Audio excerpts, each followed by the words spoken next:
School class 7। पिछली class में हमने 14 लेसन पढ़ा था, खान पान की बदलती दुनिया। आज हम पढ़ेंगे नीलकंठ के बारे में, जो महादेवी द्वारा रचित है। नीलकंठ जो कि एक मोर का नाम है, नीलकंठ, उसके बारे में है ये कहानी। और जो महादेवी वर्मा उस मोर से कितना प्रेम करती थी उसके बारे में है। ठीक है, तो क्या है कि महादेवी वर्मा जो है सड़क के आगे ड्राइवर को रोकने का एक संदेश देती हैं कि भाई गाड़ी को रोकिए। तो वहाँ पर जाकर देखती हैं कि एक मोर है और एक मोरनी है।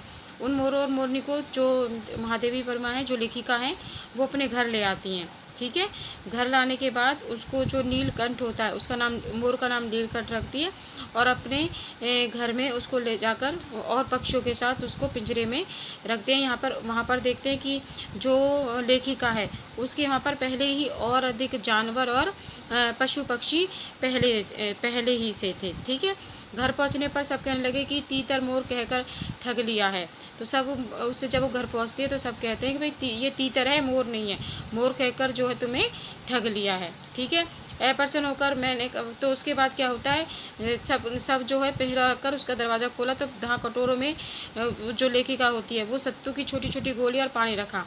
तो वो जो दोनों थे, जो मोर और मोरनी थे, पिंजरे से निकल कर मानो ने खाने के लिए कि जैसे नीचे घुस गए हों, तो अलमारी के पीछे जाते हैं और लुका छुपी करते हैं। ठीक है, इस तरह से वो मोर जो है जब नाच कर दिखाता था तो लेखिका को उसका जो वो था, मोर का जो नाच था, नीलकंठ का जो नाच था, वो बहुत प्रिय लगता था गोपिका को। और जो नीलकंठ था, जो मोर था, वो भी दूसरे पशु पक्षियों के साथ बहुत घुल मिल कर रहता था और विपत्ति के समय में वो क्या करता था, दूसरे पशु पक्षियों के सामने खड़ा हो जाता था। ठीक है, और सबको उनकी विपत्तियों से बचाता था। ठीक है, तो एक उसका एक लक्का कबूतर, एक कबूतर का नाम है लक्का। तो लक्का कबूतर होता है जो कि नाच छोड़कर क्या करता है, उन दोनों को देखता है, किसको, मोर और मोरनी को।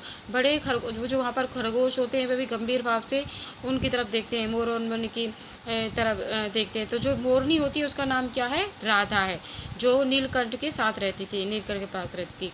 मोर के सिर की जो कलकी और ऊंची तथा चमकीली हो गई थी जो जब मोर वहाँ रहने लगा था, और जो चोंच थी अधिक पैनी हो गई थी। ठीक है, आँखों में जो इंद्रियनी और झलकने लगी थी, लंबी हरित गिरवा की तरह होने लगी थी। ठीक है, इस तरह जो वो था, नीलकंठ था, वो बहुत ही सुंदर प्रतीत होता था। और राधा जो थी, हमेशा जो मोरनी थी वो हमेशा उसके साथ रहती थी। तो मोरनी का विकास मोर के समान चमत्कृत नहीं हुआ था, परंतु अपनी जो गर्दन हवा में चंचल कलकी और शाम पत्र लेखा की तरह उसकी तरफ मोहित होती थी। कौन होती थी, मोरनी जो थी। ठीक है, और जो नीलकंठ था उसकी छाया सभी पर रहती थी, सबके साथ वो अच्छा व्यवहार करता था। तो चिड़ियाघर के जो निवासी जीव जंतुओं को सेनापति उसे नियुक्त कर दिया गया था, तो उसको सबने अपना क्या मान लिया था, सेनापति मान लिया था। खरगोश के छोटे बच्चों को वह चोंच और उसके कान जो थे बहुत अच्छे लगते थे। ठीक है, और ऐसी किसी स्थिति में एक सांप जाली के भीतर पहुंच गया। एक सांप था जो क्या हुआ था, जाली के भीतर पहुंच गया और जीव जंतु भागकर इधर उधर छिप गए। केवल एक खरगोश था, खरगोश का एक बच्चा था जो सांप की किस में आ गया था, पकड़ में आ गया था। तो सांप ने क्या करा, उसे निगलने की कोशिश की। ठीक है, नीलकंठ जो था दूर ऊपर झूले पर सो रहा था, तो उसी चौकन्ने कानों में उसकी जो उसके खरगोश के बच्चे की आवाज़ गई। उसने सांप के फन के पास पंजों से दबाया, फिर क्या करने लगा, चौं से इतने प्रहार किए कि वो जो सांप था वो कैसा हो गया, अधमरा हो गया। ठीक है, इस प्रकार उसने जो उसके खरगोश के बच्चे की रक्षा की। राधा ने सहायता देने की आवश्यकता नहीं समझी, परंतु अपनी मंद से किसी घटना की सूचना प्रसारित करी थी। ठीक है, मयूर कला प्रिय वीर पक्षी है, हिंसक मात्र नहीं है। कौन, ये नीलकंठ जो है। इसी बीच उसे जाल, बाज, चील आदि की श्रेणी में नहीं रखा जा सकता। किसको, मोर को। नीलकंठ उसकी जाति की विशेषताएं थी कि उसका मानवीकरण हो गया था। जैसे बारिश की सांवली छाया में इंद्रधनुष के गुच्छे जैसे पंखों को मंडला बनाकर वह नाचता था और नृत्य करता था। उसका जो नृत्य था उनको लेखिका को बहुत पसंद आता था। राधा जो है नीलकंठ के समान ही नाच नहीं सकती थी, परंतु उसकी गति में एक छंद रहता था। वह नृत्य मग्न होकर नीलकंठ की दाहिनी की ओर पंख को छूती हुई बाई ओर निकल आती थी और बाएं पंख को स्पर्श कर दाहिनी को इस प्रकार उसकी परिक्रमा करती थी। कौन, वो जो थी, राधा जो थी। ठीक है, और अचानक एक दिन में क्या हुआ, जालीगर पहुंचते ही उसने झूले से उतरकर नीचे आ गया और पंखों को जो है सतरंगी नृत्य की में खड़ा हो गया। तो कोई ना कोई विदेशी अतिथि भी वहाँ पहुँच जाता तो नीलकंठ की मुद्रा को देखकर, क्योंकि लेखक के पास आते थे तो कई विदेशी महिला ने उसे परफेक्ट जेंटलमैन की उपाधि देती थी। किसको देती थी? नीलकंठ को, क्योंकि वो इस तरह का नृत्य करता था। बसंत में जब क्या होते थे, आम के जो वृक्ष होते थे सुनहरी मंजिल से लग जाते थे और शोक नए पलों से ढक जाते थे। ठीक है, तो इस प्रकार नीलकंठ राधा की सबसे प्रिय ऋतु तो कौन सी थी? वर्षा ऋतु। ठीक है, एक दिन किसी ने क्या करा कि एक दिन किसी के नकाश खाने से निकलना पड़ा और मियाँ ने पहले के समान उसे रोक लिया। ठीक है, इस प्रकार तो क्या हुआ, 7 रुपये उसके बाद ऐसी ही पंजों की पर हम देखभाल करने पर महीने भर में अच्छी हो गई। उंगलियां वैसे भी टेढ़ी की टेढ़ी थी। तो ऐसे क्या हुआ कि कुब्जा, एक नई मोरनी उधर लाई गई जिसका नाम था कुब्जा, जो स्वभाव से ही बड़ी प्रमाणी थी। अब तक नील और राधा के वह नीलकंठ और राधा को साथ साथ नहीं देख सकती थी। कुब्जा का व्यवहार दूसरों के साथ अच्छा नहीं होता था। कुब्जा जो थी उन्हें साथ देखते ही मारने को दौड़ती थी। किसको? राधा को। ठीक है, चौं से मारकर उसे दूर भगा देती थी। तो इस प्रकार जो कुब्जा थी उसका दूसरों के साथ जो कैसा व्यवहार था?